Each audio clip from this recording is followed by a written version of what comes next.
Invisible. Yes, sir, it is visible, sir. So welcome back, everyone. This is the third time we are meeting, and this topic of today's discussion is the protection function, which is also one of the part of the NIST cybersecurity framework. And though we should have covered this topic before the detection function, but all these five functions work in conjunction to each other. So it's not an um, very tight flow where we can go one after another. We can actually do this flexibility of understanding the topics. But before I begin, there would be a bit of um, caveat. You may say that this protection function also would have some of the topics that you have learned already, but the perspective is different here. And the overall objective of this topic is to bind the understanding into some structured way to understand how should a overall cybersecurity program look like for a grid or an industrial control system. Yeah. Having said that, yeah, this is where we are. Uh, we are currently talking about the protection function, and this is just after the identity function that we have here. I'm pointing it out. Identity, then we have protection function, then we have detection. So detection we have discussed, identity we have discussed, and now we are discussing once more the protection function. So the agenda of today is to first to see how protection function is different from the other functions. Then there are some specific topic for today's discussion. And the first one will be configuration management. And I'll give you a bit of overview or maybe recap uh, and why we need to understand the configuration management in the production side of the world. It relates to the threats and risk that we discussed earlier. And then we will discuss how do we analyze the malwares which we might receive, what are the different techniques which are available. There are a bunch of open source tool as well that you can use to set up either your home environment or upload the file online and then get the analysis done. Then we will discuss vulnerability assessment and penetration testing. This is more of a theoretical discussion. Uh, if we have to design a training for vulnerability assessment and penetration testing, this could be a 5 day, 5 days long training itself to understand the different tools which are available and use those tools on some use cases to understand how these tools give the different kind of result and how each of these phase that we will be discussing today would be useful to understand the vulnerabilities in the system. And finally, we will discuss the perimeter security since we know that the two words IT and OT, they are converging. And since the convergence might bring more threats in the environment, there is a requirement to do a clear segregation of the network and implement the security at the perimeter level itself. There could be 4 or 5 different combination for this. So we'll be just seeing examples of these combinations and what are the challenges on implementing these different architectures and what are the solutions that we have available. Yeah. So as the outcome of the discussion, you will be able to understand the protection of critical devices in power systems and then why protecting is important for the configurations that we have, analyzing the malware.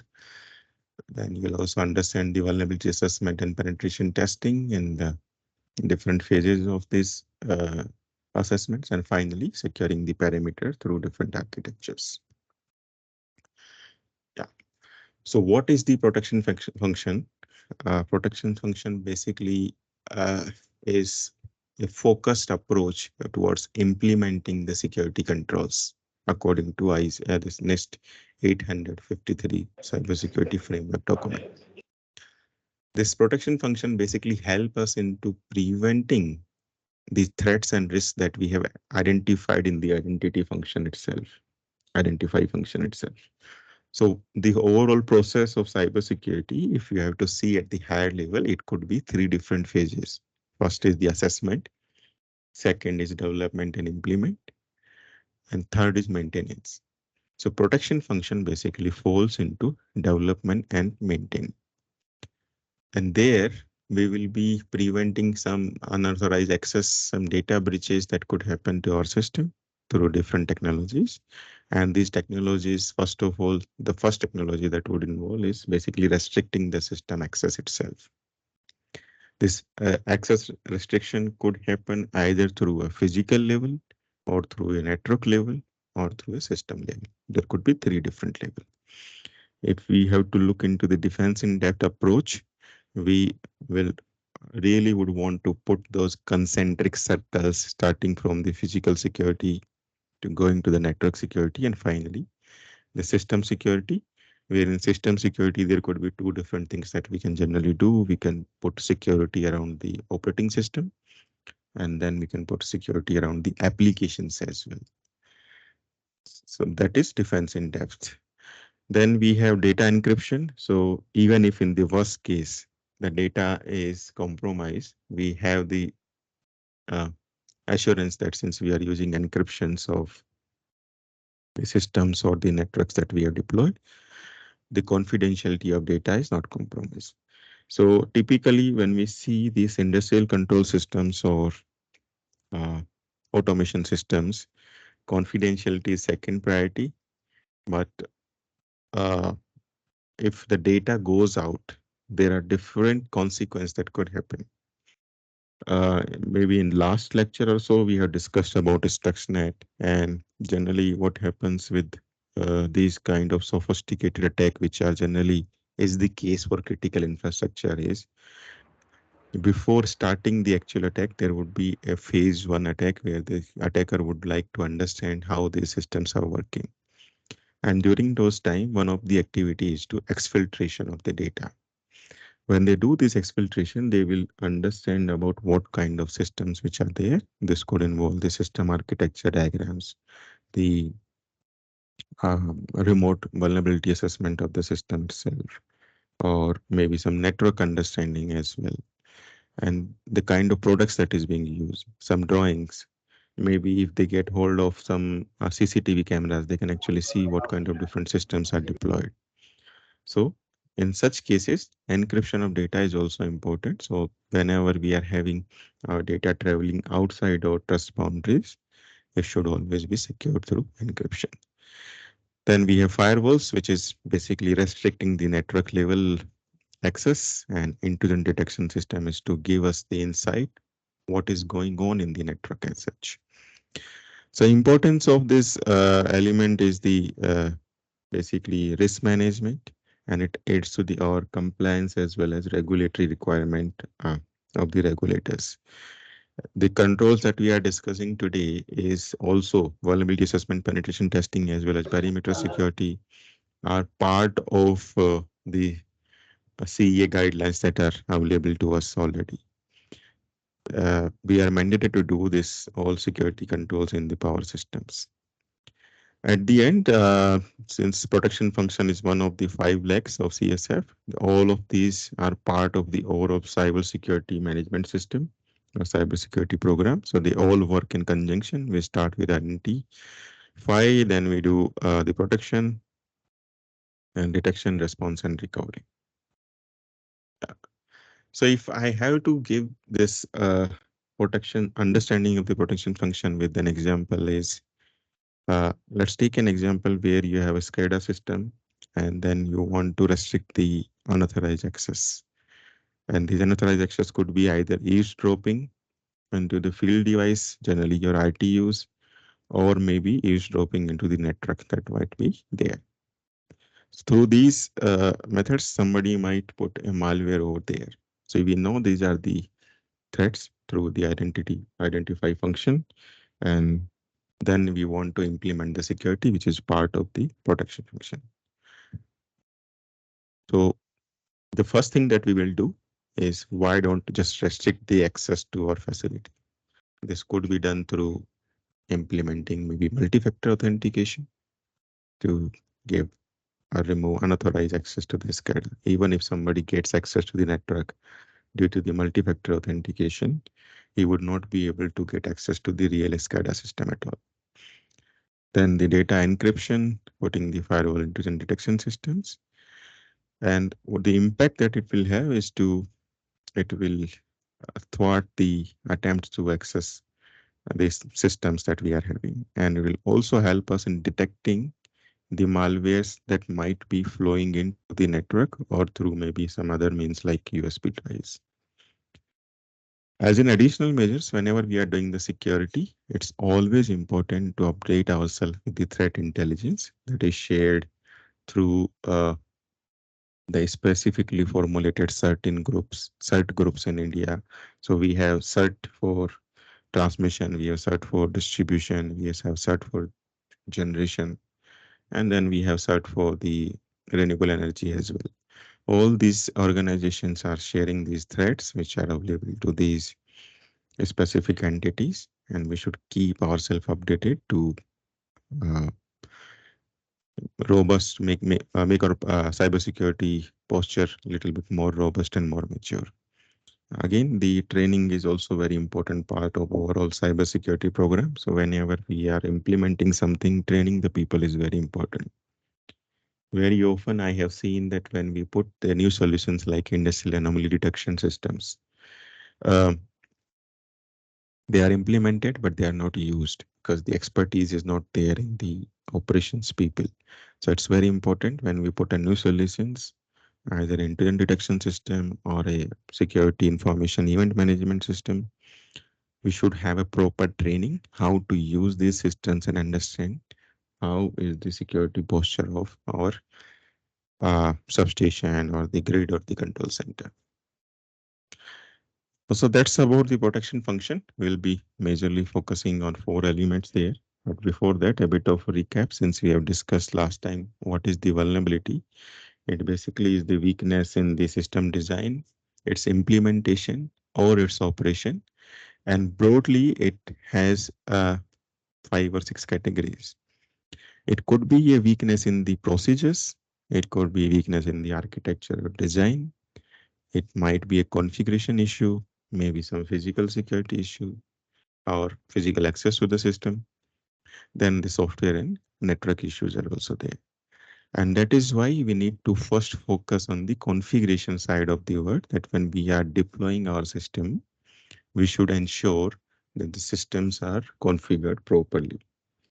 How we can do this is we can follow the best practices that are available through different standards, which could be either IEC 62443, through NIST 882, or the Cybersecurity Framework 853, which is currently version 5 uh, available to us freely on the NIST website. What does it covers is basically the control on modifications of hardware, firmware, software, or the documentation that we have put up for the policies and procedures. So we want to ensure that no unauthorized modifications happen to any of these devices or documents. There are n number of standards that are available in the kitty of NIST special publications as well, but we might not bother about these standards as such. What we really want to focus is how we can implement the technology and the processes to ensure that nobody is tampering our systems without due authorization. And one of the key elements to ensure this is to have a robust change management program. This change management program should have clearly defined procedures and clearly defined RASI metrics of the people who are involved to take the key decisions. So let's say you want to change the threshold of your production release. The weather is not in your favor and you want to change the set points. So in such cases, you will be taking a critical decisions, and this is a change in the configuration of the device. So all such things shall be after due approval of the people who are responsible, and people should also understand what kind of changes will cause what kind of outcome in the system. In 62443, there are two specific requirements which are there, which tells us to understand the deterministic output of the actions that we will take on the system. And configuration management goes into that direction only. We should know what impact on the safety, security, and availability of the system a configuration change will cause. Based on these understandings, we will put the proper access control, the proper RASI matrix, the role-based access control system, and the least privileges to the system. In other language or in other words, we can also call this configuration management as system hardening or maybe minimum baseline security standards as well, which the organization will define to be implemented in the system before uh, putting it for production. Typically, the organization should define them into a standard document, and then this document shall be circulated to all the departments who are involved in taking these key decisions. Whether they are procurement department, they should ensure that whenever the new system is getting commissioned, these settings shall be by default implemented in the system. Or they could be the operations people. They should also understand whenever there is a requirement of change, they should follow the proper configuration management program. So if I have to look the overall life cycle of the configuration management, it starts with the definition of policies and procedures. And this policy procedure should include three different elements of security: the people, who is responsible for what, the process that they should follow, and the technology or tool they should be using. You might have seen the tools like ServiceNow, which basically is a workflow based tool.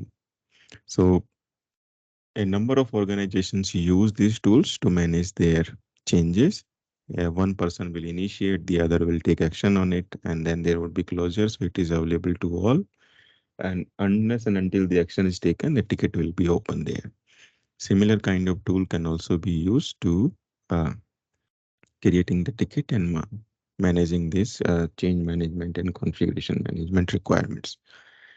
If the plant is very small, like a substation, you can also use some documents, which is generally the practice since we have this LOTO systems, lockout timeout systems available to us for safety reasons. We can also extend the same LOTO kind of procedures to our security requirement as well. So once we have defined the policies and procedure, the next thing that we should do is the baseline configuration. What is the acceptable baseline configuration for your organization should be driven by the risk assessment that we have done in the previous function, which is identify function itself. Some organization might say that, okay, 5 critical vulnerabilities is okay for me. Other organization might decide I don't want any critical vulnerability in my system. So that is your baseline. What should be the baseline for you in terms of security requirement, and what should be the baseline for you in terms of operational requirement? Like you want to put a set point at a certain number. Let's say baseline for you is 5. So you know that generally all my breakers would be at that particular set points. If somebody changes, then my system should immediately give me the alarm about those changes. That's why we want to ensure the baseline is understood. Based on the physical location, the geography, and the requirement, we might change these settings and keep them updated into our baseline documents. Then we put the change control around it, which is basically uh, using some tools that will be giving us the changes that we might have done into the configurations. If you are changing configuration of a say protect device or say protection relay, you should have a comparative version control there. It should tell you what kind of change has been done at what level. This will not only help you in the management of the configuration, but it will also help you going back to the previous version when you have clear cut visibility of which all places you have made the changes. So very often I see that this freely available tool version dog is being used for firmware and the logic change version control. Then we should do an impact analysis, that what will happen if I change something in our devices? What is the threshold for me to accept the risk that is there? Maybe like some set point which is at 5, you might want to go till 8, but 9 is not acceptable to you. So all those impacts should be very well understood in advance. Then putting the restrictions on the people who are given the access to these devices through uh, some tools and some procedures and some processes that they should follow for accessing these systems, like privilege access, engineering the system itself. Those kind of things shall be restricted. Then having some configuration setting available to us, like in Windows registry, what should you change? In the protection relays, what should you change as the minimum acceptable criteria for security? Like very often we see protection levels in the relays and the controllers. We should have them documented available to us. Similarly, the hardening settings or minimum baseline security standard for Windows might tell that you should disable the gaming console in Windows. You should disable the C drive for the people who are in the operations but not into engineering. All those kind of things shall be documented in the document and shall be used for uh, managing the change in the system. Then we really need to ensure that we should always practice the least functionality. The system should not be configured into a higher level of privileges. The general use of the system into the operations or say standard user, rather than using them into admin privileges kind of role, which will give the flexibility to the user to change the system arbitrarily without any approval. When we keep least functionality, any change that they will introduce in the system, they would require explicit approval or use of the password. And these kind of things can be logged to understand who has taken what kind of action. Again, the keeping the system inventory is also very important here, that we should have a updated system inventory. And after every change, we should also change the inventory. Changes could also be patch management or security updates as well. Then we should put a configuration management plan with the people who is responsible for what, who will approve the change, who will review the change, and who will implement the change in the system. And finally, we should put the restrictions on the system usage to the people who are accessing it. This could be either software use restrictions, like restricting the people to use the insecure applications like AnyDesk or TeamViewer, or maybe Adobe Reader itself. Then we can also put restrictions that people should not install these applications without admin privileges, so that whenever they are installing any unauthorized application, they would know that they need to have explicit approval. I have seen in the substations as well that sometimes people will connect their phone for charging, and these phone will have its own USB tethering applications, and they will get installed in the system. So if we have restrictions, this application will not get installed in the system. And finally, we should have uh, the inventory of signed software components, which means that we should put a whitelisting on the application that we can use in our environment. This is the complete cycle of the configuration management. Once it is done, then we should repeat it after every change that we do into the configuration of the system.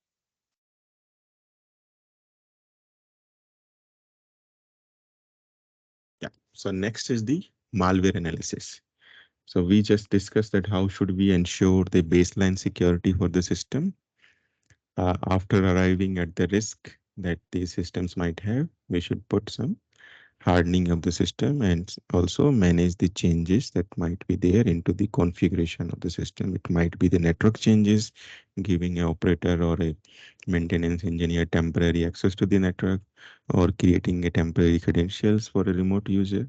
All those things should be part of your configuration management. The next thing is the malware analysis. How would you know that a file that you have received is malicious? And when you really want to know what kind of activity this malware is doing, then we need to know at very high level how a malware can be analyzed to understand uh, what nasty activities it is doing. So typically, there are four different ways of doing a malware analysis. The first one uh, could be manually reading the code after reverse engineering it, or what kind of malicious things it is doing. Maybe it is hard coded with opening a backdoor over the network and exfiltrating the data over the network. So all those things can be seen through manual code reversing. Then there is a dynamic analysis. Since the attackers also know that uh, if I put this simply in the code itself, the malicious activity, people will get to know. And the anti-malware engine will also detect it reading through the code. So what they use is something else, and they will also do detection of these kind of things in the system. And when they detect, okay, the malware is being monitored, they will not do the malicious activity. For such things, we need a little bit more advanced analysis of the malware, which is called the dynamic analysis. Then we have static analysis, and finally, we have fully automated analysis. So these malware analysis are typically examining the malicious application for understanding their functionality, what they are doing, what is the origin of the malware, who has created that, and what is the impact this malware intended to cause into our system. And basically, we would really like to understand who is the group behind designing these malwares.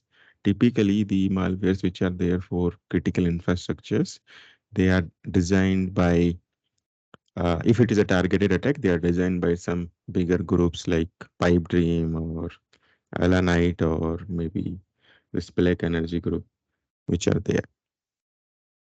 So that's the objective of malware analysis. Now we'll go a bit deeper into the manual code reversing. So manual code reversing of a malware is basically actively dissecting the code through the tools known as disassemblers or debuggers. One of such tool is IDA Pro, which is used heavily by malware reverse engineers. And this method basically is useful to uncover the insight that might not be possible through other type of analysis. In the previous slide, when I showed you this pyramid, the complexity of malware analysis starts from uh, the bottom to the top. This fully automated analysis is the least complex, but the manual code reversing is the most complex malware reverse engineering technique. So the example for this manual code reversing is analyzing the malware behavior by running it into a secure uh, sandbox environment. So sometimes what happens if you take example of WannaCry, the malware has the hard coding that if it is able to connect to the command and control system, which whose URL or the domain was hard coded in the system, this malware will kill itself. But if it is not able to reach out to the command and control system, then it will encrypt the system. So this kind of analysis was only known when the one of the researcher has done the deep analysis of the malware, and then he has actually set up that particular domain which was hard coded in the malware. And after setting this up, he realized that when the malware is reaching out to that particular domain, it will kill itself and it will not encrypt the system. Typically, when you see, you might understand that, okay, if the malware is able to reach outside to a command and control system, it will do more nasty work. But WannaCry was designed otherwise, keeping in mind that if it is internet connectivity, it will kill itself. And the one of the motive behind this is the attacker would want to use this kind of backdoors maybe at the later stage for some level 2 kind of attack. Then if we take the example of Stuxnet, there was n number of exploit. Almost seven different exploits were used. Four of them were 0 days. The insights on these things were only known after the deep analysis through manual code reversing of the malware. And it is very useful because when we want to understand about the algorithms and the encryption techniques which might be there, they might not be easily uncovered through the three different types of analysis, which are generally based on tool, rather than using the tactics and understanding and experience of the malware reverse engineer. Having said that, malware reverse engineering is very niche area in cybersecurity. It requires huge experience as well as understanding of the languages like assembly language and the low level languages which are used in this programming of the malware. So this lecture is just to give you an understanding of how can we do an analysis of a malware, what are the techniques which are there. This is an screenshot of IDA Pro, and what we can see here is the different information that generally is not available, the payloads that are there, and the malware calling to different registers, different locations of the memory. All this kind of information can only be known once we debug the malware through these advanced tools like IDA Pro. In the previous slide, I mentioned two different tools, debugger and deassemblers. They are a bit different. Debugger is a software tool that allows to do the code execution and examine different variables for troubleshooting the errors, right? And typically used by the coders. So when they are writing a code, they can use them to debug the code that they are writing. Whereas this assembler is to basically convert the machine code back to human readable code, like the assembly language. So machine code, so you might have seen, maybe if you are familiar with microprocessor programming, you might have seen that different kind of codes are basically used there. And this assembler will basically reverse them to human readable format so that a malware reverse engineer can understand what is happening at what level in the execution of the code. Then the next one is the dynamic analysis, and it is also called as interactive behavior analysis, which involves running the malware into a um, sandbox system to understand the process that it might create, the file that it might manipulate, the changes in the registry, as well as some activity on the network. All those things can only be understood when we really run the malware into some sandbox environment to capture this behavior. And typically, the insights that you see from the analysts that are coming, that is being shared on the initial control system specific malware, they use dynamic analysis method to understand about these malwares.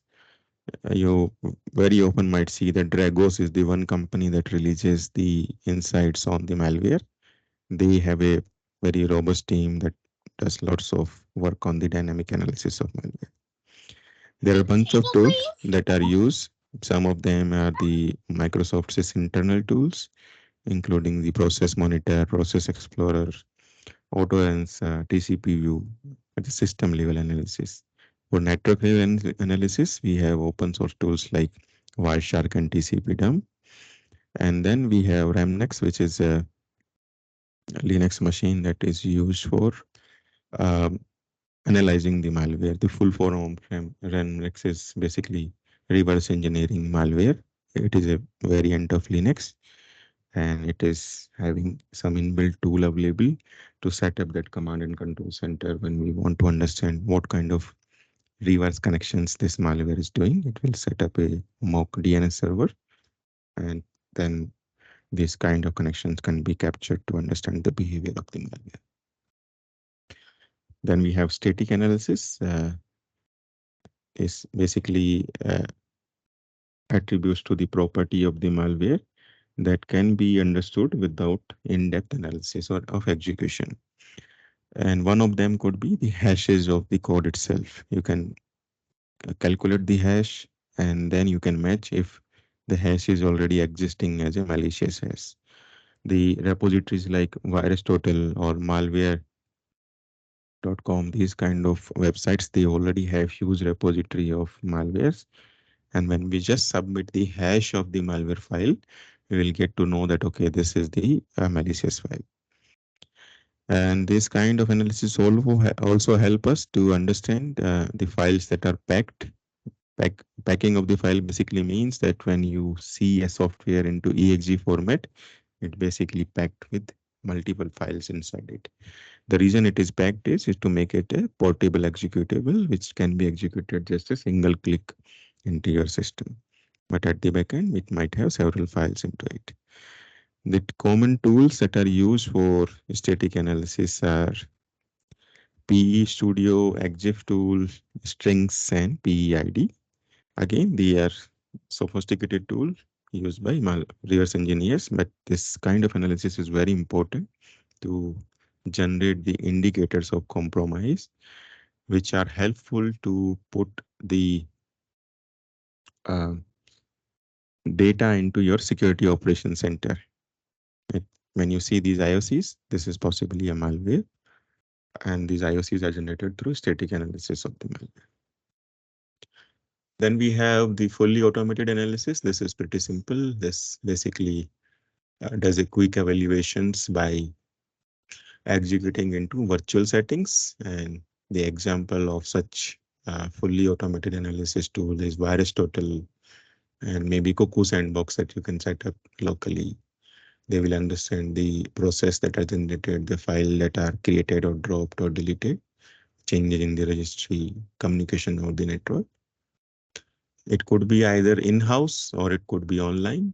The online options are uh, typically free, but be very, very careful. Let's say you received a file from one of your department and you want to upload it to Aristotle to checking whether it is having a malware into it. But the file might have some confidential information into it as well. So when you upload, it is available online to large number of people. So, so when you are doing the online analysis, you should really be careful about the confidentiality of the file as well. In-house solutions are good, but they involve a lot of resources in terms of understanding how to set up them and then building them according to the requirement that you might have. The other example of website is hybridanalysis.com, apart from Aristotle and malware.com. And you just submit the file, they will take, either they will get you the information immediately. In some cases, they might take some time to analyze the file and then give you the insight, okay, whether the file is malicious or it's a clean file.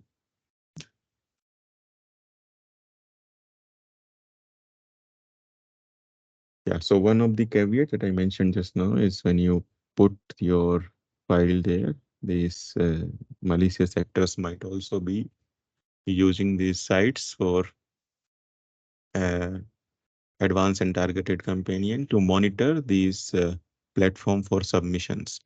Like let's say a malicious attacker has created a malware and it has come to one of the organization. The organization is now thinking that they should upload the file to Aristotle. So the malicious actor will go to the same platform to check whether the file that he has created is uploaded to these platforms or not. If it is uploaded, then he'll get to know, okay, this file is getting detected. So he might need to change this approach and he might need to shut down this command and control system as well. But if you are doing the local analysis, he might not know, okay, your malware is detected and people are cautious about uh, the activities that it is doing into the system. Yeah, so this is a brief about malware analysis. Now I'll move to vulnerability assessment. But before that, if any question on these two topics, configuration management as well as malware analysis.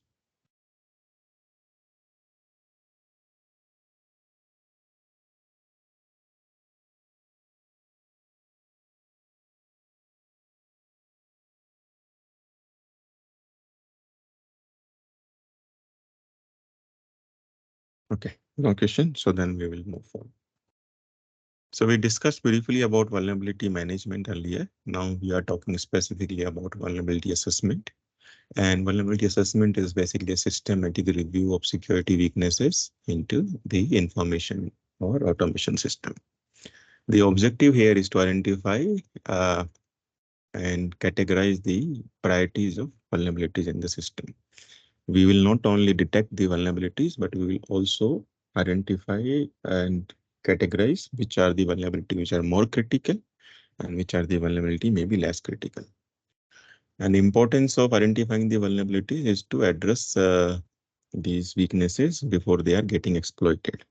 Remember the risk formula, threat times vulnerability times consequences, your risk. So we really want to mitigate the risk, identifying the vulnerability and putting a um, priority based on the severity of the vulnerability. So vulnerability assessment life cycle typically have 6 different phases. First, you will create a plan. What are the system that you really want to do the vulnerability assessment for? It is very important to focus here into the scope identification of the system, because that's where you will be making the mitigation proposals of the vulnerabilities that are identified. It is important to also set the objective of the vulnerability assessment. It may be just, identifying the high level of risks that are there. And sometimes it may be in compliance to the previous audit that you have done. And the approach might differ to time to time. And then the tools that are required to do the assessment is also very important. You might want to do either a passive assessment or active assessment. Based on that, your tool chain will also change. Then immediately after the planning is the next stage, which is discovery. You will use your tool, discover the systems and software that are there in the network, and start scanning them for finding the existing vulnerabilities which are there. So typically when you use these tools, you will find n number of vulnerabilities in the discovery stage. And it's very important that you evaluate them properly, specifically in the case of industrial control system. One example of this is if you are using a passive assessment tool, you might find 5 different kind of vulnerabilities. One is the Windows match vulnerabilities. Another could be Windows full match vulnerability. Then there could be program match vulnerability. There could be model match vulnerability, and then there could be vendor match vulnerability. So in my experience, the confidence of low false positive or say true positive is very high in Windows full match vulnerabilities and the program full match vulnerabilities. But the confidence of being false positive is very low uh, on the other kind of vulnerabilities. The reason is the system that you are using for passive assessment, it is not doing the active query to identify what is the configuration of the system, what is the patch level of the system, and what is the hardening that you have done. And it is simply giving you the vulnerabilities based on the model and make of that particular system. If you have put up those patches around, the vulnerability might not exist. So evaluation is very important in vulnerability assessment. Whenever you find the first level discovery of vulnerabilities, do a careful evaluations of going back to the system and checking whether those kind of patches are available.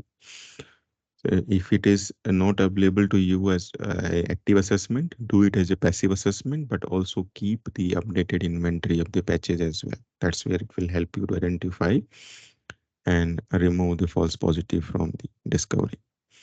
Then comes the reporting, and there are different templates that could be used, but one good template that is available on the reporting side is published by CERT in India, and typically it should have the summary of the findings that are there. Then it should have the target system, the name of the vulnerabilities, or the impact of the vulnerabilities, and it should also include the steps to reproduce that vulnerability if somebody else wants to really reproduce that particular vulnerability. How would I get to know if the auditor has just done the assessment and then he has identified the vulnerability? If somebody who is removing the vulnerability, he should also need to check before implementing the control that the vulnerability actually exists in the system. This can only be done through the uh, proof of concept or uh, the steps that are put up into the report by the assessor. Then the report, or maybe post the report, the next step for vulnerability assessment is remediation. Based on the system, we should also put up some remediation mechanism. And once the remediations are done, a re-validation is required, either through using the same tools to rescan the system to ensure that, okay, this patching and security mitigation mechanism that were recommended by the assessors, they are implemented already.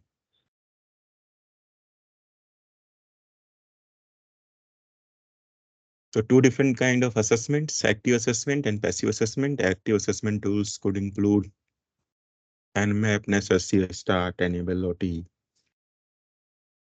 and in automated scanning, uh, there may be the tools which are freely available, like OpenWAS can also be used. And OpenWAS is helpful to typically identify the web application kind of vulnerabilities, but you can also use it for creating a proxy and then fuzzing of the device as well. Penetration testing, we will discuss the topic in detail in next uh, section after this. But yeah, it is also part of active assessment and vulnerability assessment itself. In passive assessment, we have tools like Clarity, Nozomi, Tenable, um, Pass Digital, and typically they either utilize the logs of the systems or passive network monitoring. They will read into the PCAPs, the headers of PCAPs, where the information about the system that is being utilized is there. And through these understandings, they will um, find out the vulnerabilities in the systems. Logs are important. Again, they will also have about information about the system. What is the type of system it is? What is the version of the system it is? And reading through the version and all, the passive assessment tool can also give you insight of the system. So there are a few challenges that are there specifically related to ICS, that the systems are typically not available for assessing. If you are specifically focusing on the active assessments, it needs to be done in a very careful way, because these traffics that we might generate, it might cause disruption in the operation of the system. The other challenge is the ability of the assessors to remove the false positives and false negative from the system. This comes more from the experience. Then the other challenge is continuous change in the system. The assessors and the tool also needs to change and give the capacity to assess the new system for security weaknesses. Another challenge is the availability of people, specifically in case of critical infrastructures. The resources who understand the ICS very well is very scarce. And though it is picking up in last few years, but it's still the people who can differentiate use of tool as well as removing the false positive from ICS system. And more than that, reducing the risk is very scarce. The best practices that we can follow for vulnerability assessment is to regularly patch and update our system for security issues.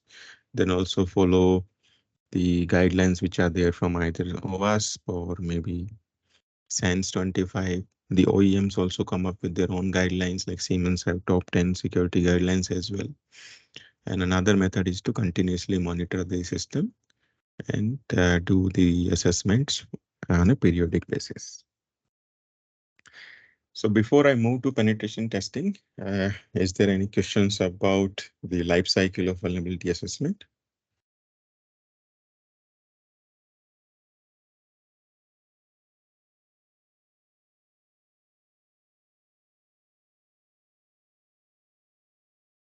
So I want to just ask best practices. You are just saying that patch system is updated. Which type of Mhm. patches are required for vulnerability assessment? And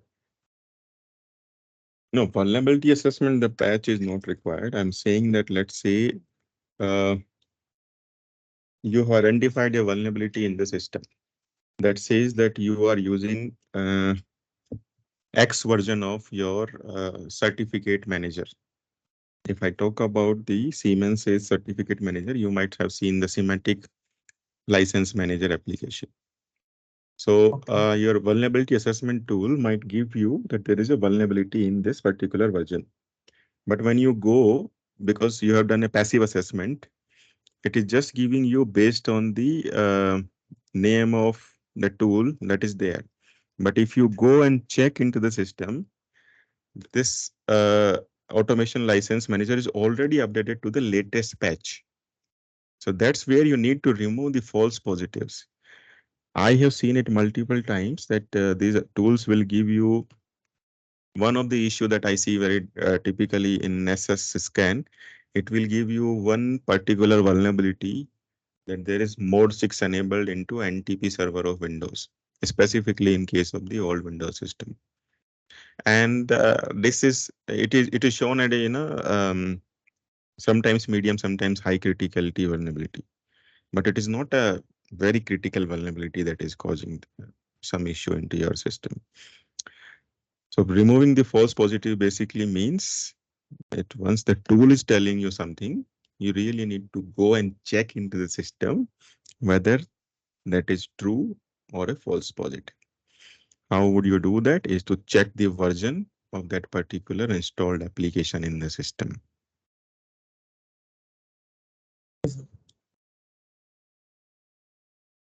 Okay, sir. Okay, so there is one more method to do this. Let's say in the last discussion, we discussed about identify function, the asset inventory. So once you have asset inventory, um, you can actually go to a few websites which have the repository of vulnerabilities, and you can put that particular asset name with version number, and you will find out all the vulnerabilities which do exist there. You don't require any tool at all there. You simply need to put that version of the system, and then it will give you the vulnerabilities. Now you can come back to your system and check which is the version that I am running into the system and remove all the other vulnerabilities which are not applicable. Keep only the applicable vulnerabilities which are there. So I have not put up into the slide, but I would really like to give you some understanding of this particular tool uh, for specifically for manual understanding of vulnerability. This is the tool which is called as ICS advisory project. You able to see my screen, right?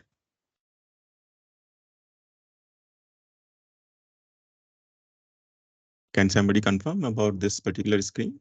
ICS Yes, advisory sir. project? So we can see your Yeah, scene. yeah. So in this one, let's say you have identified the system inventory, and then you want to know what are the vulnerabilities that do exist in that particular system. So you can search that particular component, let's say semantic here, and then search it. Okay, ICS advisory alert code, not here, it may be here. So when you put semantic, it will give you all the semantic related devices, and you can select it here. And now you can see that there are two different ICS advisory that are available from Siemens for these products. Then you can go ahead and then find out what is this advisory. It tells about scalens, semantic update. Without use of any tool, you are able to identify what is the vulnerability that do exist here. And when you are doing the vulnerability assessment, another important term is the CVSS score. So currently the CVSS score, which is used widely, is version 3, though version 4 is already available. And the CVSS score basically tells the severity of the particular vulnerability. how risky that particular vulnerability is if it is exploited. And the risk typically means what kind of impact it would have if I exploit it. So let's say somebody is exploiting the vulnerability. He can only just see the data with the vulnerability. So it's not, a big impact. But if the user is exploiting the vulnerability and also able to change the data, then the severity is already high. And there is a guideline given. The CVS score runs from 0 to 10 to also categorize them into 4 different categories, which is low, medium, high, and critical. Anything which is beyond 9 is called critical. Anything between 7 to 9 is high. 4 to 7 is medium, and below 4 is a low severity um, vulnerability. And this severity understanding is important to plan our mitigation methodology for vulnerability management. We discussed this last time. So if it is a high criticality vulnerability, then it means that if it is get exploited, the impact on the system will be very high. Apart from this, there are other measures that should also be considered for vulnerability assessment, is the availability of the exploit as well. So recently, this organization named CISA, they have come up with something known as um, KEV scoring, non-exploitable vulnerability. And sometimes the information about KEV is also available on this database. You put the CVE ID, and then you will be able to find out, okay, it is available. If the vulnerabilities exploit is also available, then already your risk is high because there is a vulnerability, there is an exploit, and then the attacker need to use the exploit available. If he is having access to the network, then he should be able to get into the system. Uh, can anybody of you confirm about your discussion about Shodan so far? Did you guys discuss Shodan in your course previously?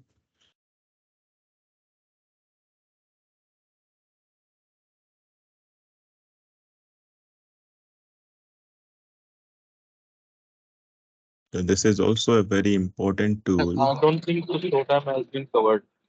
Okay, so this is also a freely available tool for identifying the vulnerability which is available on the devices connected to the internet. So this is available freely as well as you can purchase your account. And it's very helpful to identify the systems which are connected to network and are having non-vulnerabilities. And few years ago, this was the tool that was used very heavily by the attackers, and it was called the Google for the hackers, because very simply they can come here and then identify which are the industrial control system connected to networks. So when you come here, click on explore and the categories that you'll find it industrial control system here. Now you can select what you really want to see here. Let's say you want to see something from IC 104 protocol, which is related to our power grid systems.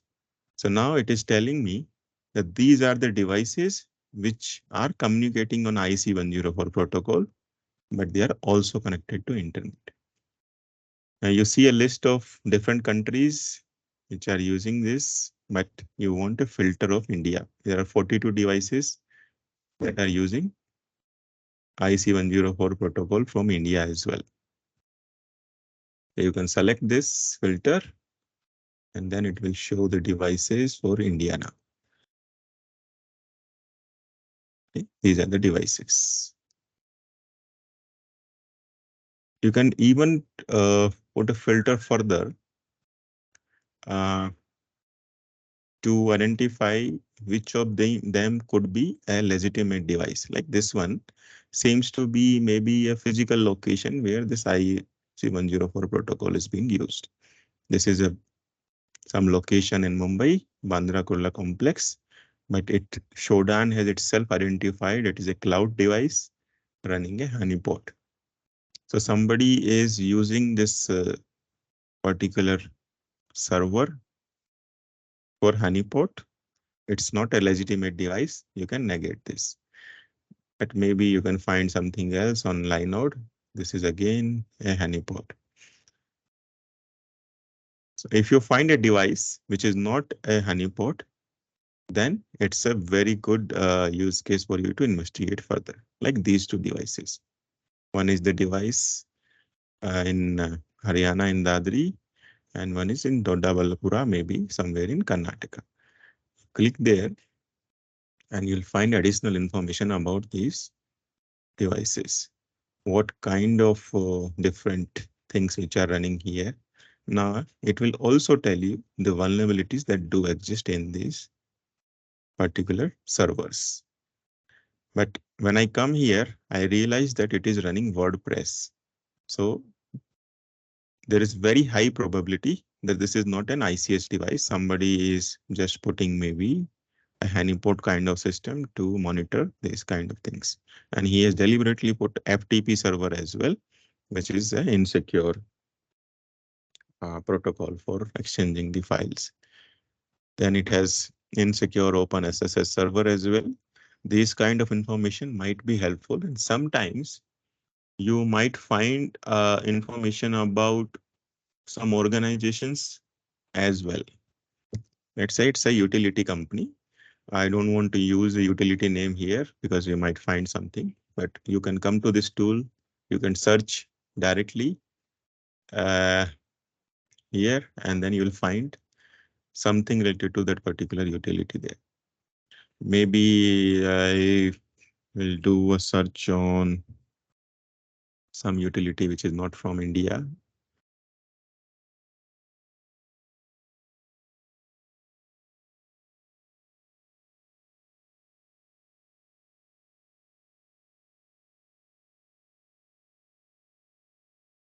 Hmm.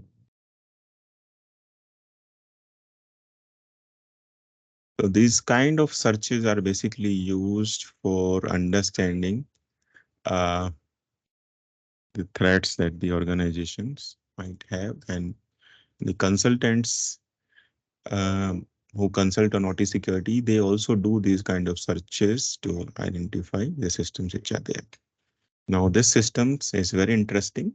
We had just searched NG, which might be one of the utility company providing services somewhere, and you see a system in Netherlands, and the system is not only available on internet, but it is having a Windows Server 2012 running, and it is also having remote access available. There are 4 or 5 different users that are using this, and the username is already there, ng Crodes administrator, and this particular name. So you have already half of the information when you are planning an attack on the organization. Further to that, you will find out, okay, which are the Windows Server 2012 vulnerabilities that are there. And if that is also there, then you will be targeting that particular system to exploit those vulnerabilities. So this system is only running 3389 protocol, only remote desktop. And now you already know that I have port 3389 open. I have Windows Server 2012. The next step is you will find out RDP vulnerability in Windows Server 2012.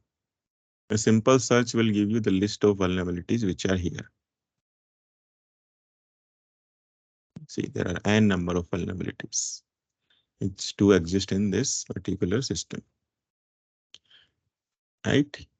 You can even do a further search whether an exploit is also available either in this particular KEV database, but there is one more tool which is called exploit DB.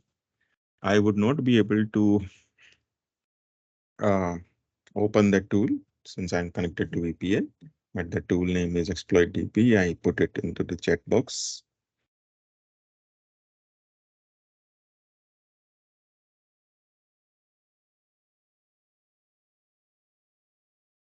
You can use this tool to find out the vulnerabilities in the system.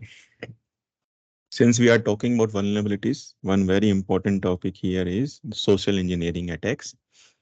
I'll go back to the slide deck in a while, but before that, I wanted to give you a bit of side thoughts on how we can be aware of the social engineering things as well. There is something called as open source intelligence framework, open source intelligence.org.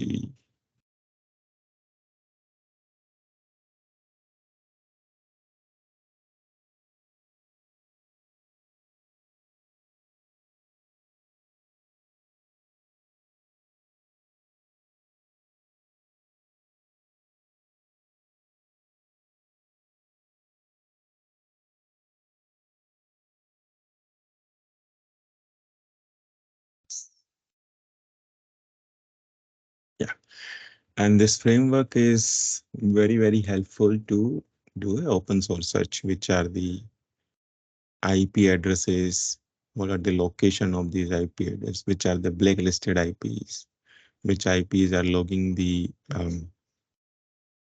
communications.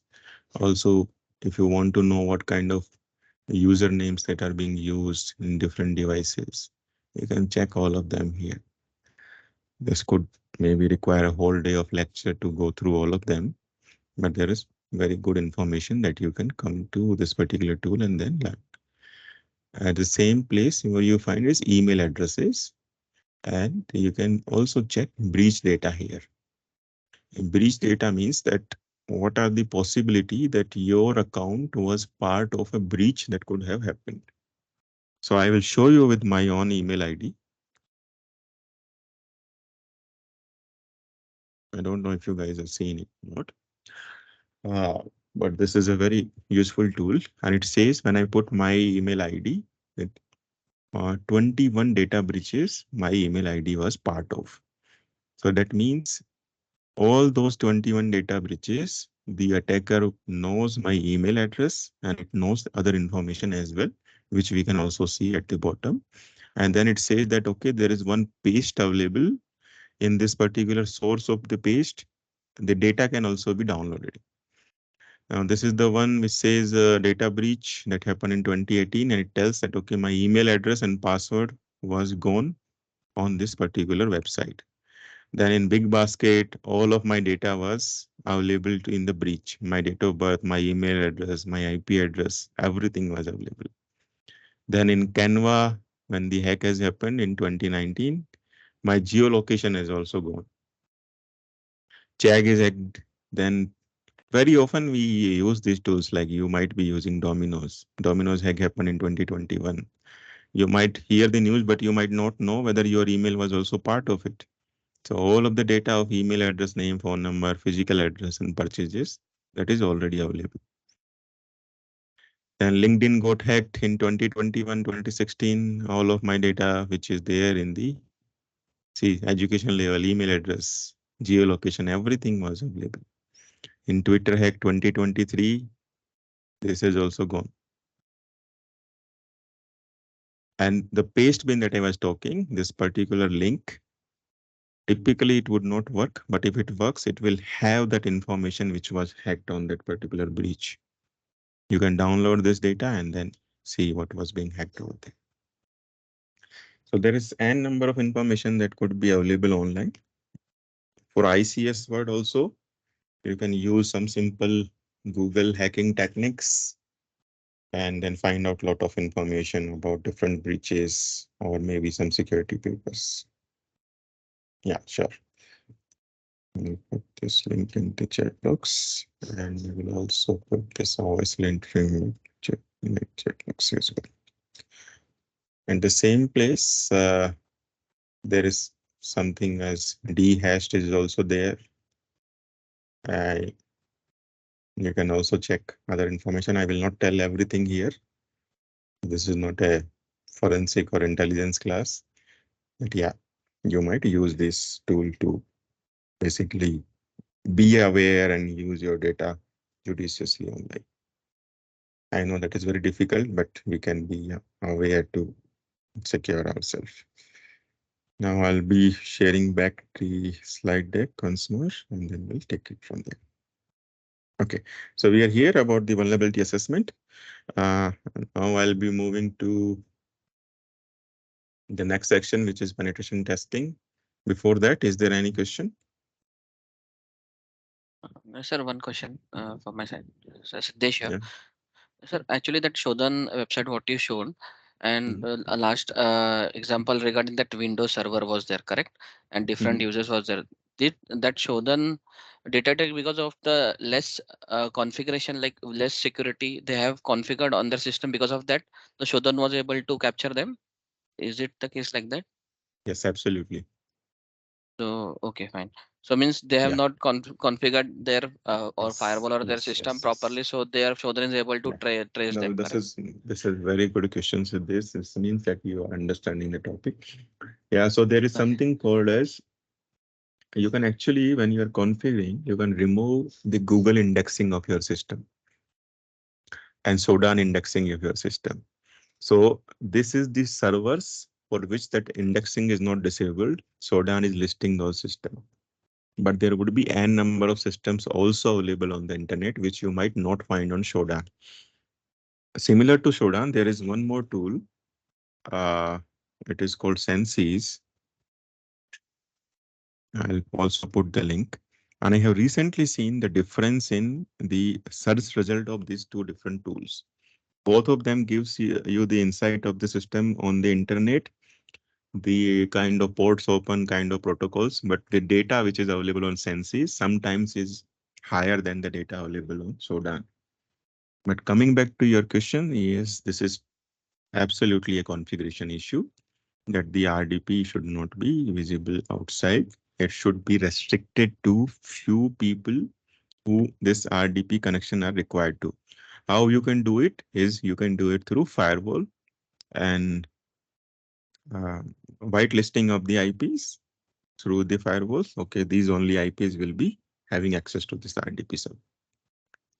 Okay, that Uh, source and destination has to be defined there, so that only that source person can access that particular IP only can have the access to that particular yeah, so domain. firewall level you can do that, but in your domain name server also, Domain. you can Okay, for also define Google's there. and everything. Yes, yes, yes. Okay, You can okay, define in your domain server as well that which are the IPs that this system is accessible to. That is called okay, IP whitelisting. okay, fine. Thank you. Thanks.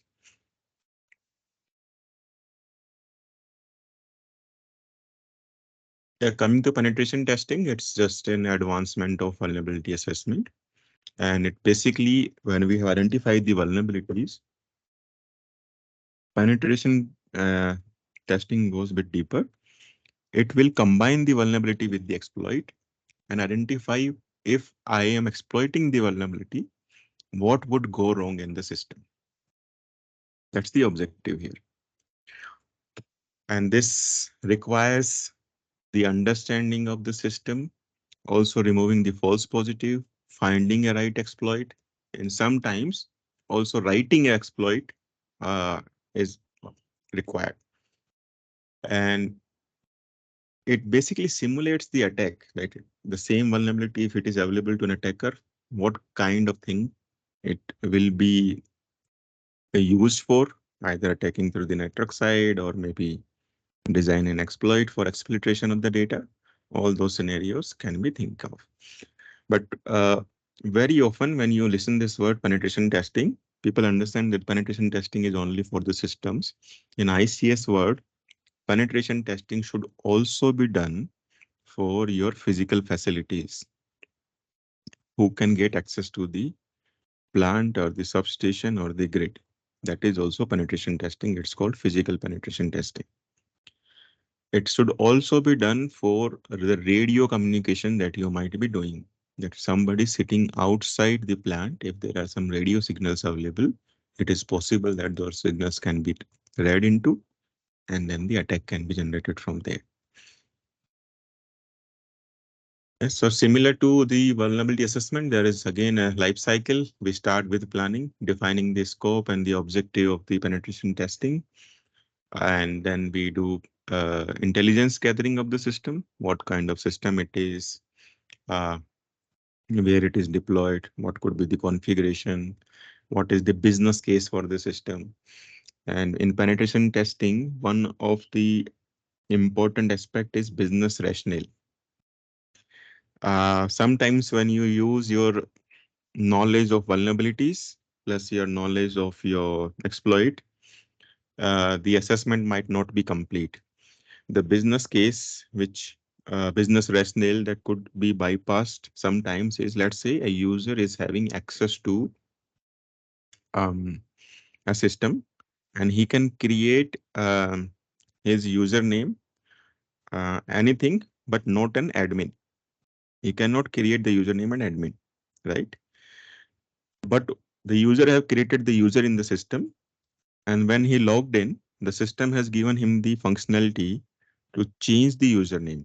And now when he has gone there and changed the system username and admin, this user have got all the privileges of admin. So these kind of vulnerability do exist because of business rationale bypass, business risk bypass. The system is not designed in such a way to handle these things because the coder would not be able to anticipate such kind of things. So we need to gather the intelligence about what is the business use of the system to test the system for business logic bypass. Then we do scanning through the tools which are, they could be again intrusive tools, they could be like less intrusive tools, but typically penetration testing is highly active scan involving the highly intrusive scans and network floods as well. In ICS, the scanning is very difficult in terms of understanding how should I load the network when I'm scanning the system. I should not just give a nmap scan without any specific switch of TCP connect scan. Otherwise, it will flood the network and the resources which are old, they might not be able to handle the traffic which is there. Then once we scan the system, we identify the potential vulnerabilities, we exploit the vulnerabilities and gain the access to the system. The ultimate goal of penetration testing is to get a remote RDP connection and then finally maintain that connection. So how do you maintain that? You get access to the system through some RDP, then you change your privileges from a operator or say a standard user to a admin user.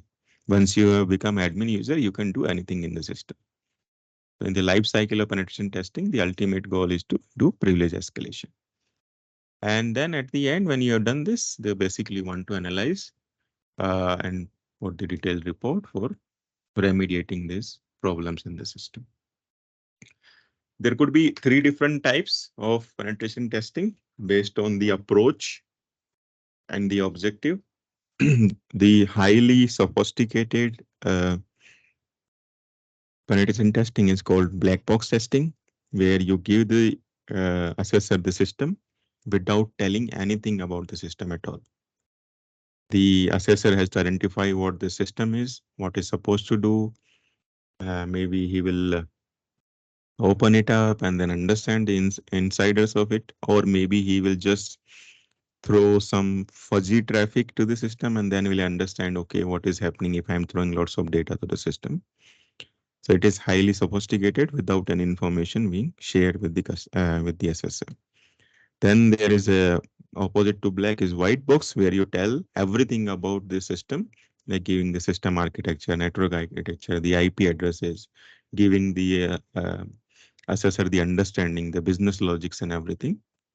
And the third type is the mixture of both, where you give half of the information, maybe the IP address and the make and model of the system. And then the rest of the scanning is basically been done by the assessor themselves. There are a bunch of tools that can be used on the network side of scan. We can use Nmap, we can use Nessus. There is other tools as well on the network scan. It could be um, the proxy tools like Burpsuit, but Kali Linux, which is the full-fledged framework, that has a number of tools available into it. For web application, we have OWASP, JEP, and Burpsuit. For exploitation, once we have identified the vulnerability, we have Metasploit framework, which comes by default installed in Kali Linux. Traffic analysis, we have Wireshark. We have also seen TCP dump, which is also free. And when we have find out uh, the password hash or encoded passwords, we can crack them through either John the Ripper or the Hydra. These two tools are used heavily into password cracking. Challenges are, again, there could be legal challenges. If somebody is doing the penetration testing, it's basically similar to hacking. So there may be legal challenges. So it's very important before doing the penetration testing, the sign off is required from the customer or the organization as an MOU or NDA. And sometimes it might cause system disruptions as well. So the engagement should clearly define the level to which this penetration testing is required. And ICS word Shivji, again. Yeah, can I ask something? Uh, yes, please. uh, Two questions. One is you have mentioned some password. So how through penetration testing our system or tools detect the password, or they are trying to crack the password? Okay, so there are two different ways of password cracking. One is the brute force attack. Okay. So this brute force attacks, what happens is I have, like in the previous showdown example, I had shown you the username is already there, right? So you Correct. have found the username and then you will send thousands and lakhs of password. And one of them you might hit as a correct password. This is called brute force attack. You are forcing the system to try multiple combinations and one of them may be used. So these kind of tools, John the Ripper and this Hydra, these tools will help you generate those password and send it to the system continuously. That's Okay. one method. Second method is somewhere in the system, your password will be there, right? It could be either in encrypted format or it could be either a hash format or it could either be encoded format. Three different format could be possible. So Okay. once you have identified this password into either hash format or encoded format or encrypted format, then the cracking is also possible. So the one tool that I showed, dhash, if the password is hashed, then very often if the password is well-known password, you submit your hash into dhash and then you would be easily able to get your password into plain text. And if the password length is, let's say, five letter or five alphanumeric character, there could be Mhm. only certain number of combination. So even if the password is encrypted, that's why we say that, okay, don't keep a smaller password. Even if your Correct. password is encrypted, uh, Mhm. you will identify what encryption algorithm is being used. That is also part of your penetration testing activity. And once you have identified that particular encryption algorithm, you will generate all the 5-letter alphanumeric possible password characters into a list. Let's say you have generated a list which is having 26 characters of lowercase alphabets, 26 characters of capital letters, and then you have 0 to 9 number possible. So you will have 26 into uh, 26 into 26 multiplied by 5 times that number of combination of the password. That is your probability of one of them would be your password. So generated the list and now you pass through the list through the encryption algorithm. And at the same time, you will match, one of them will match, and then you'll use the password. So these are the methods that are typically used for password cracking. And Okay. when we are saying that, okay, in moving forward, when the computers will become more sophisticated, even the password with the length of 11 characters or 13 characters will also be cracked, because what you need in such case is generating those number of password combinations and then encrypting them in the same algorithm which was used. Currently, the capacity of the computer is not there. It might require some million of years to do those kind of computations. But moving forward, when we have quantum computers, they can do these kind of calculations very fast. And with these sophistications, the password would be correct. We are not saying that the algorithm itself will break. It will not be the algorithm that will break, but reverse engineering the algorithm would be easier in terms of cracking the password through this number of clock cycle of the computer systems. So that's how we crack the password through these different tools. Sir, can we crack the password through the privilege 15 or 7 also on this, on the Reaper? Yeah, so privilege 15 or 7 means what? You are mentioning number of characters? Of course, yeah, sometimes in Cisco product we are facing it, we can get easily decrypt the password for the privilege 5, but we are not able to getting the password privilege 15 or 7 like. Okay, yeah. It depends So on the encryption algorithm only, how sophisticated is the algorithm. So if you are having a robust computer and the number of characters are less in the password, then it can be cracked. so John Reaper is the best solution for this, right, sir? No, I'm not saying John Ripper is the best solution. John Ripper will do it as a smaller level, but to do try those number of combination, you require higher computing power. That power is not possible in your laptop. You require a supercomputer. In some of Oh, the attacks, what these attackers will do is they will hire a cloud computer from Amazon, and there they will run the password cracking application. Or sometimes you must have heard of the forensic labs of the law enforcement agencies. And very often you might have heard कि एक बंदे का mobile था and then they have cracked the password of the mobile. So what they do is they have sophisticated GPU systems which are very fast to do such calculations, same type of calculations. They put those GPUs for cracking the password, and the GPU will run the process in parallel, maybe thousands of combination simultaneously, and that's how they crack it. But cracking those high privilege passwords into the laptop is not possible. Laptop or computer PCs, you can only crack the smaller password. But sir मैं हमें हमें ये switch के बारे में पूछ रहा था कि स्विच का पासवर्ड वगैरह क्रैक करना है, ऐसा कुछ है, वो नहीं फॉरगेट हो गया, ऐसा कुछ है, तो ऐसा कोई सॉल्यूशन मिल सकता है क्या? Script का what is the script? Switch Cisco layer 2 layer 3 switch. Okay, switch का. Yes sir. No. That would not happen. The reason is you have to try the combinations there, right? Even if you remember, okay, my password was 7-character length, and the switch will have something called as rate limiting.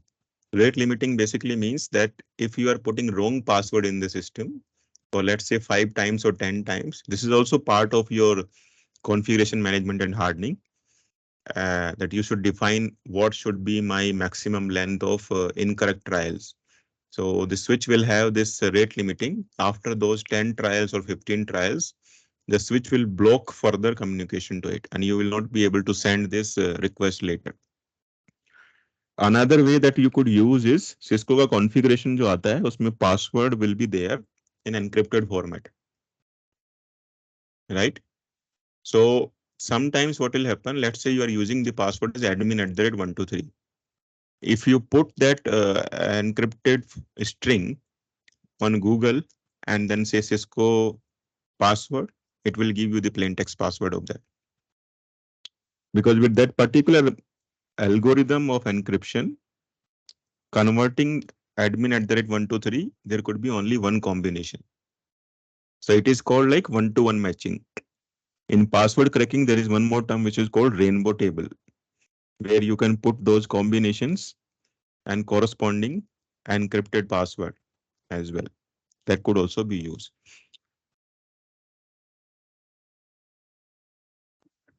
Okay.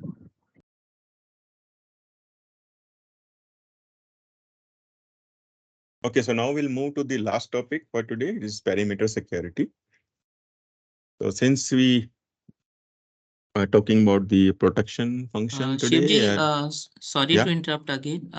Do you have any more training session in future? I mean, any of the yeah. So coming?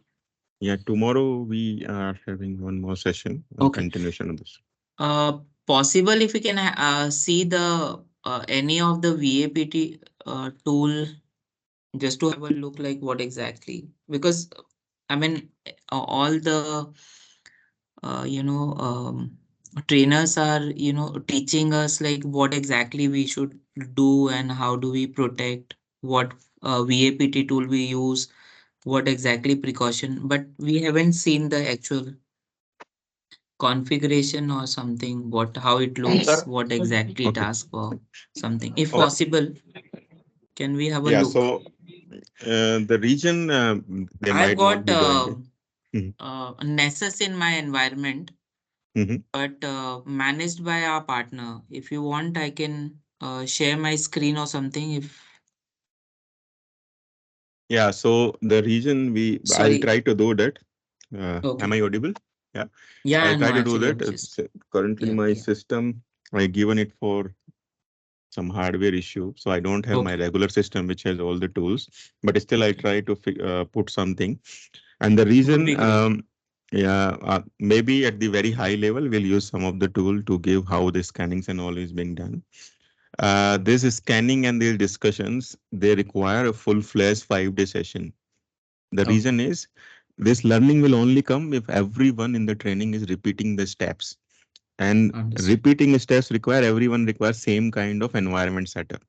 Same kind of environment setup itself has its own challenge, because all of your laptops might have different combinations. Some of you might not be aware of how to create a virtual machine and all those things.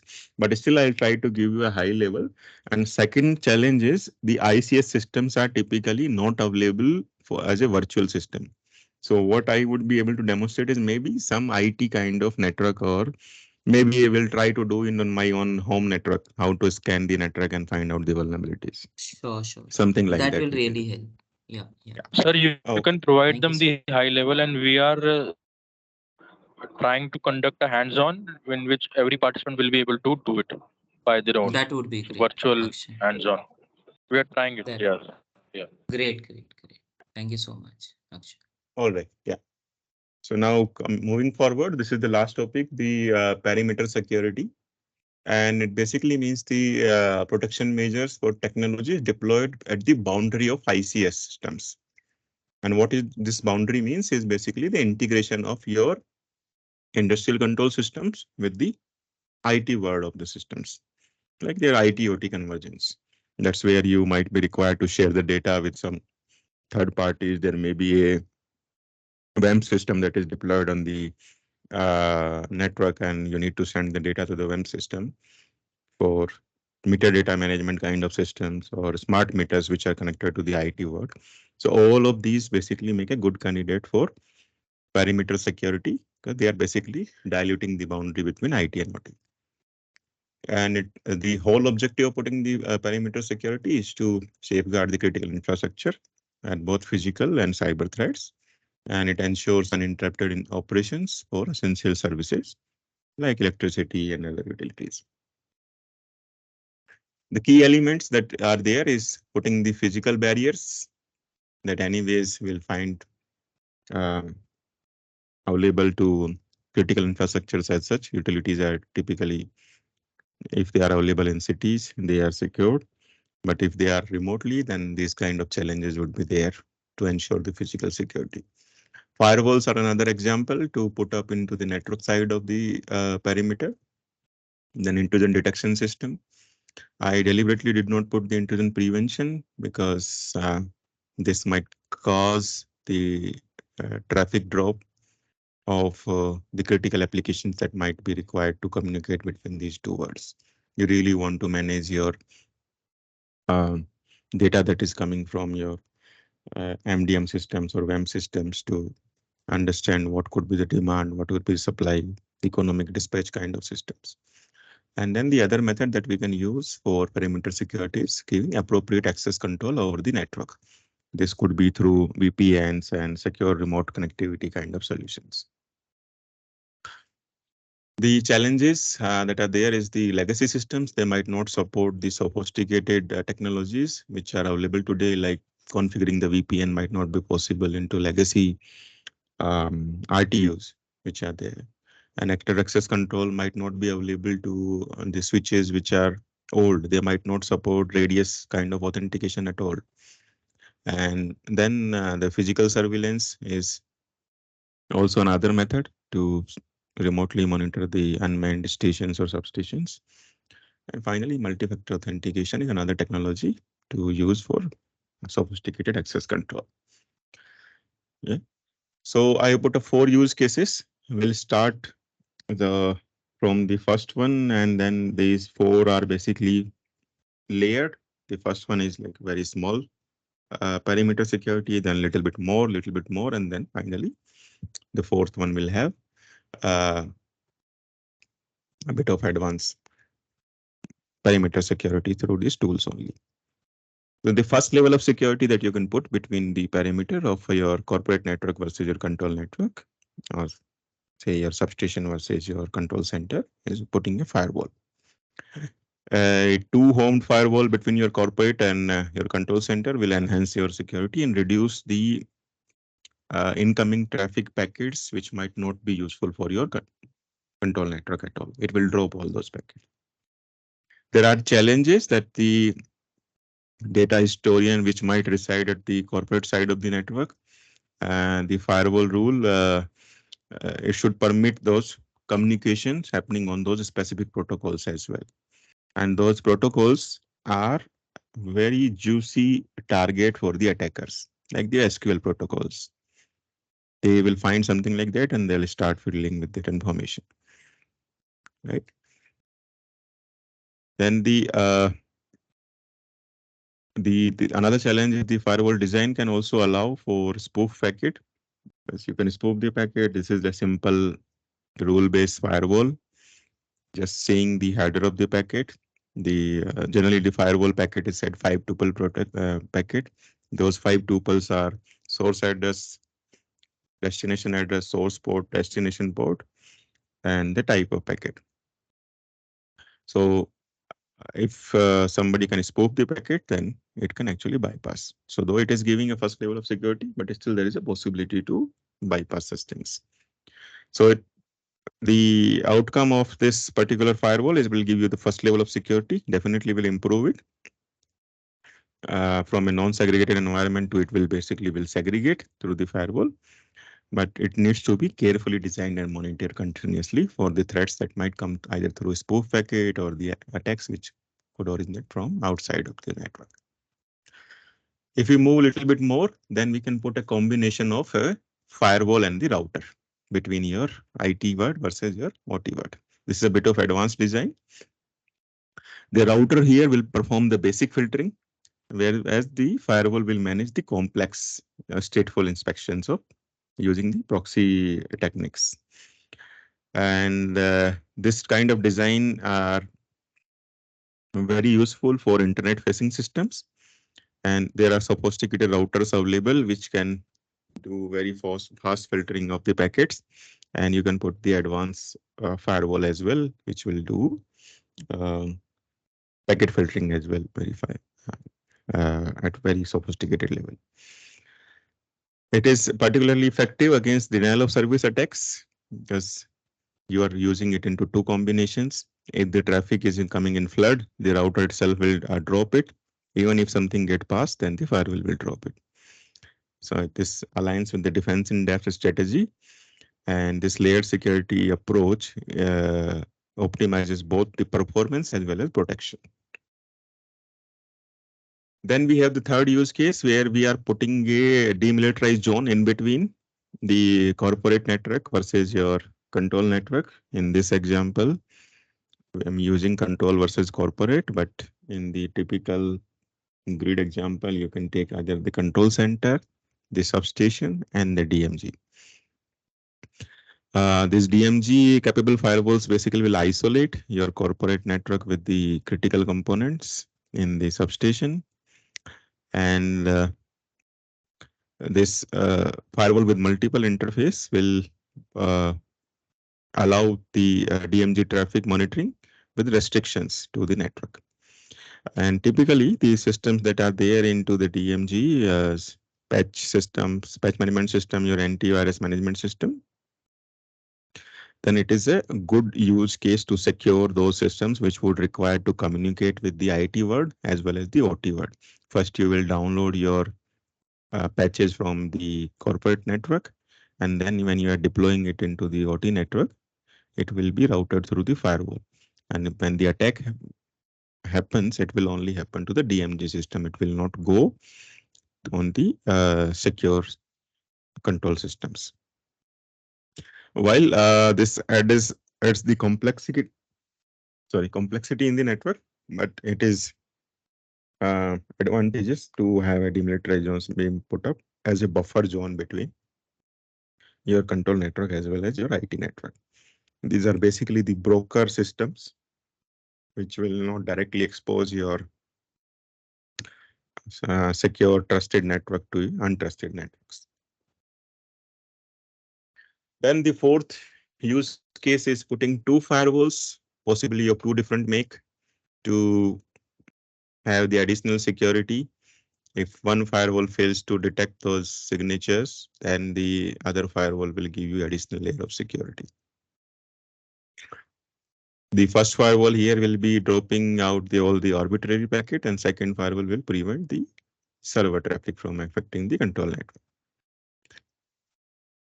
When we use this from two different manufacturers, yeah, there is an added redundancy that you will be introducing into the network. Yeah, and then when you are using two different firewalls, it will also give you device management capability. The main disadvantage of this is when you are using two firewall, two different brand, it will definitely increase the cost and also increase the management complexity. You need to update these firewalls as well. And when you are having two different vendors, you need to monitor two different OEMs to get those patch updates. But yeah, this is advantages for the environment that might require higher security levels. According to IEC 62443, there are 4 different security levels, and these kind of architectures are compliant with security level 4 of perimeter security. Yeah, so these are the 4 different layers of perimeter security, starting with firewall, then router and firewall, then putting a DMG, and finally putting 2 different firewalls with DMG. So at the end, there are some recommended best practice that security is not a one-time activity. It's no single solution is sufficient. We require defense in depth and multi-layered approach to secure our systems. And the key systems or technology that we could utilize to secure our perimeter is put a DMG and IDS systems, strong security policies, train the people, continuously manage the incident as well as monitor them. And physical security is anyways very important. And we should also consider the attacks that might originate from the backdoors, protocol vulnerabilities, database attacks, which might be directly originating from your control system of the site. Protection is not only at the perimeter, but it is at the all different layers of your control system. Yeah, just a second.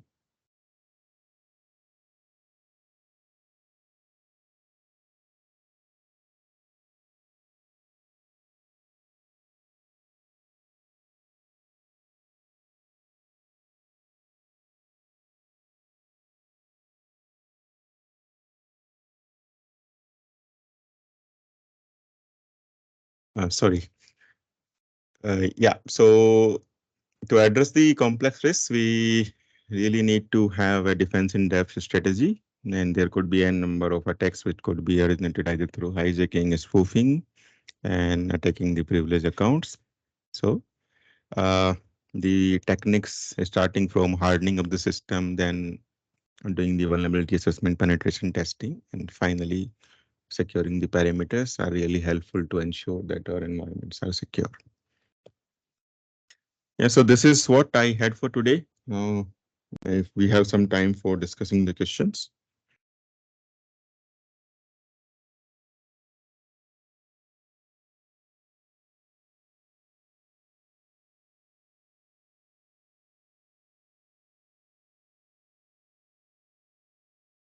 Am I audible? Yes, yes, very much. Yeah. Yes, sir. So do we have any question?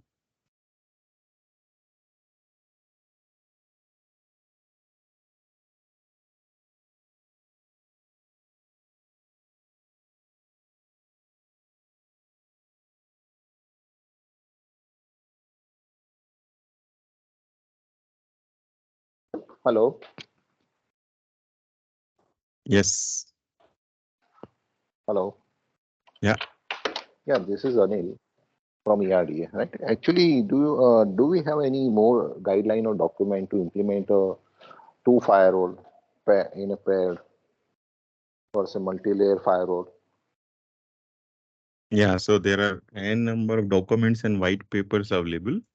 But good guidance is available from NIST 882 as well.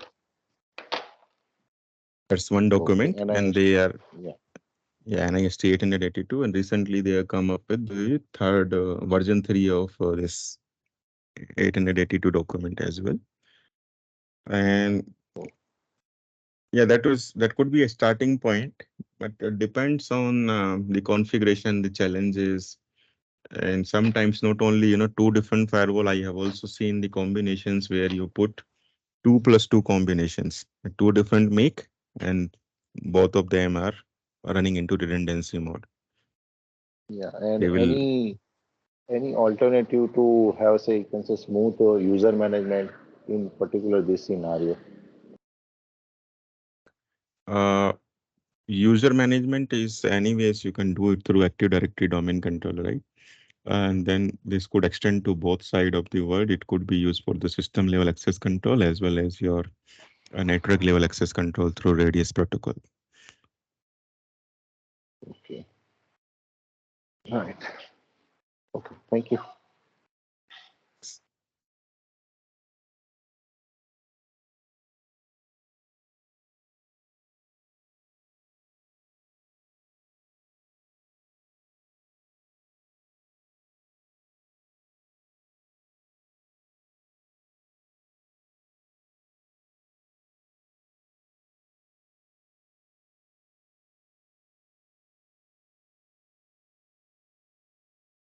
Hello. Hi, sir. Good evening. I'm Vikram this side. So regarding that, the second example, the second layer which you have shown the perimeter security, that one firewall plus router. So if you propose a single device which will suffice our both the means requirement, so is it recommended or it is recommended to use a separate devices for this? So um, the reason why this is being implemented is to use it into a two-step configuration. First, the router, which will have basic packet filtering. It will filter out all the packets which are not supposed to go into the network. And then the firewall will do specific packet filtering based on that configuration rule. That is the objective here. But the combination that you are mentioning is basically having a firewall with routing capability, which will handle um, not only the filtering but also do the routing of the system is a smaller level. So the challenge in this one is you might not have those number of available ports to uh, address the number of devices that are required, but also two physical devices anyways will give you two different layer of security. Understood. Thanks. Sir, Parag here from ERDA. Sir, my question uh, is there any operational disadvantage of using two different make of firewall? Yeah, so there is only one disadvantage that you need to maintain them, right? Firewalls will also require patch updates of its own operating system or say firmware, and sometimes they do threat intel as well. So you need to monitor two different vendors and then updating them as well. Apart from that, complexity of management, there is no other disadvantage as such. That's why we have that architecture, right? It gives more advantage than the disadvantage. It's only on the management side that we need people dedicated to maintain these things. Other security is very complex in these things. New and new threats will be uncovered. And when these threats will be uncovered, then somebody should be there to first identify them and then mitigate them. Otherwise, implementing the additional controls will not provide additional security. Right, sir. Thank you, sir.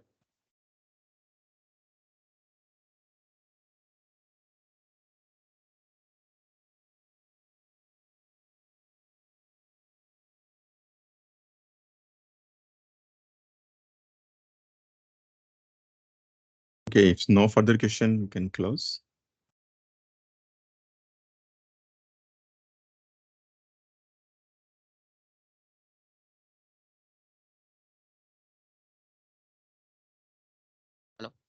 That you mentioned about the packet filtering and the routing. So that firewall should be basically router come firewall. You mean to say, correct? So that both functionality should come in that firewall. Hello. Now, so the example that we have shown is two different devices. Yes, yes.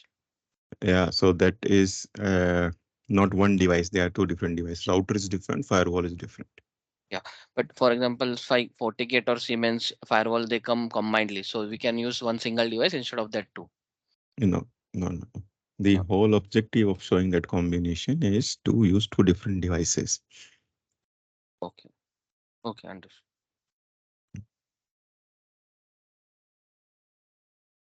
So when you are using a single device, you are putting a single point of failure. The attack will happen, then the device will get compromised. And it always depends on the risk that you are willing to accept. If you are okay to have a single point of failure, then one device is okay. If you are not okay, then two devices, one is router, one is firewall.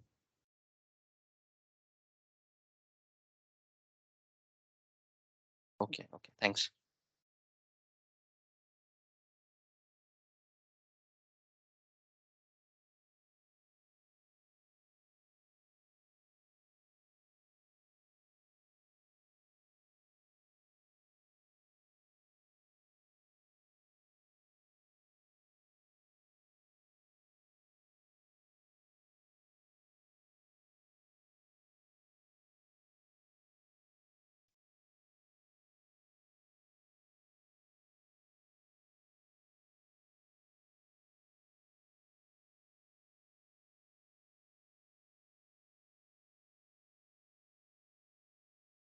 Akshay, can we close now? I think we can wrap up. Thank you so much. Thank you. Thanks for the Thank you, sir. informative session. Thanks. Thank you. Thank you, sir. Thank you. Thank you, sir. Thank you very much.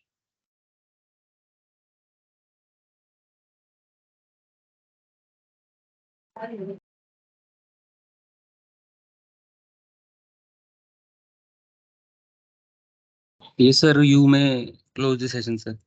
Thank you. Thank you.